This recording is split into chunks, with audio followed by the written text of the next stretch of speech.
This is hell for lazy people, where millions are forced to keep running on a giant roller coaster as punishment. If they stop, they will be crushed, and if they jump into the water, they will become food for the fish. This man was a firefighter. During his life, he was always busy, constantly saving lives while putting his own life in danger. One day, he jumped from the 20th floor while trying to rescue a little girl, but his rope snapped and he fell to the ground. Surprisingly, nothing happened to him, and he still managed to save the girl. However, when he went to check on the girl's parents, they completely ignored him. Suddenly, he heard someone calling his name and saw two people smiling at him. He immediately shouted at them to stay away from the falling debris, but then he noticed several firefighters trying to rescue a man who looked exactly like him. At that moment, he realized that he was dead. The couple then told him that they were his guardians in the afterlife, and that they would help him pass the 7 trials of judgment. Since he had died while doing something noble, they assured him that it would be easy for him. But before the man could fully understand what was happening, his body began floating into the air, and he was sucked into a giant portal. The man had arrived in the afterlife. The Queen of Hell welcomed him with a smile and admired all the good deeds he had done during his lifetime. Then she asked him,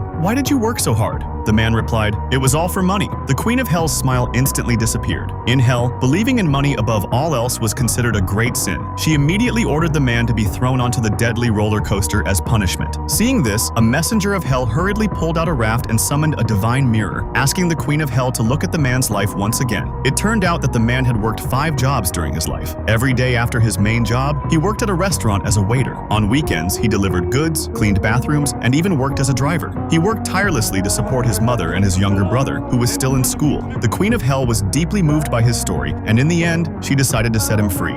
If you're curious about what happens next, you can watch the full movie. The film is titled Along with the Gods, The Two Worlds, released in 2017.